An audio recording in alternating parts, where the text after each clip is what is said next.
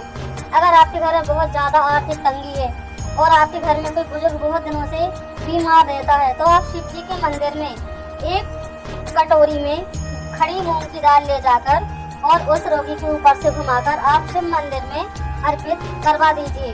अगर आप इसे 11 सोमवार करते हैं और जो जल आप महादेव के ऊपर अर्पित करते हैं वही जल लाकर उस मरीज को पिला दीजिए और पूरे घर में छिड़काव कर दीजिए। फिर देखिए वह रोगी कैसे ठीक हो जाता है। दोस्तों, जिसके घर में स्वयं महादेव की कृपा हो जाए उसको फिर क्या ही चाहिए, और जिसके सर पे शिव जी का हाथ होता है उसका कोई क्या ही बिगाड़ सकता है।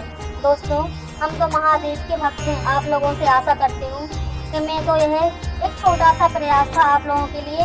यह सोमवार व्रत कथा आप लोगों को कैसी लगी आप लोग मेरे साथ जरूर साझा कीजिए और कमेंट में हर हर महादेव लिखकर जरूर जाइए। अगर आप मेरे चैनल पर न्यू हैं तो आप लोगों से हाथ जोड़कर विनती है कि सब्सक्राइब कर जरूर जाएं और थोड़ा थोड़ा प्यार और सपोर्ट बना रहे। हे भोलेनाथ, जो भी आपका नाम ले, जो भी आपकी पूजा अर्चना करे, उसके ऊपर अपनी कृपा सदा बनाए रखना। और दोस्तों, इस व्यस्त भरी जिंदगी में अगर आपके पास समय नहीं है और आप बहुत भागा दौड़ करते हैं और आपके पास पूजा अर्चना करने के लिए समय नहीं है दोस्तों, तो आप बस 5 मिनट का समय निकालकर सुबह उठकर जब आप अपने कार्य खत्म करते हैं उस समय आप इस कथा को बस 10 मिनट सुन लीजिए और 11 बार इस मंत्र का उच्चारण कर लीजिए। फिर आप जिस काम के लिए भी जाएंगे वह काम आपका पूरा हो जाएगा। अगर आपको विश्वास नहीं है तो आप एक बार करके देख लीजिए। अगर आपके कार्य ना बने तो आप बोलना, आपके सारे कार्य सिद्ध हो जाएंगे और आपकी सारी मनोकामना पूरी हो जाएगी और आपके पुत्र की किस्मत रातों रात चमक जाएगी और आपके घर में धन समृद्धि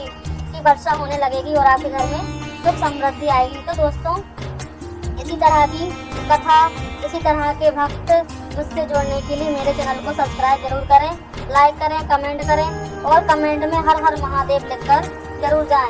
दोस्तों, मेरी एक छोटी सी कोशिश रहती है आप लोगों तक पहुंचाने की, जिसको ढूंढने में सनोने में मुझे बहुत समय लग जाता है, पर आप लोग मुझे बिल्कुल भी प्यार और सपोर्ट नहीं करते हैं, जिससे मेरा मन बिल्कुल उदास हो जाता है और मैं सोचती हूँ कि मैं इतनी मेहनत करती हूँ पर मेरा कोई भी सपोर्ट नहीं करता है। तो दोस्तों, मुझे आप लोगों से कुछ भी नहीं चाहिए, बस आपकी छोटी बहन के लिए आपसे बस प्यार और सपोर्ट चाहिए। आपका एक लाइक, एक कमेंट और एक शेयर किसी की सपनों को पूरा कर सकता है। तो दोस्तों, सपोर्ट करिए, लाइक करिए, कमेंट करिए और कमेंट में हर हर महादेव लिखकर जरूर जाइए। भोलेनाथ की कृपा आप लोगों पर बनी रहे।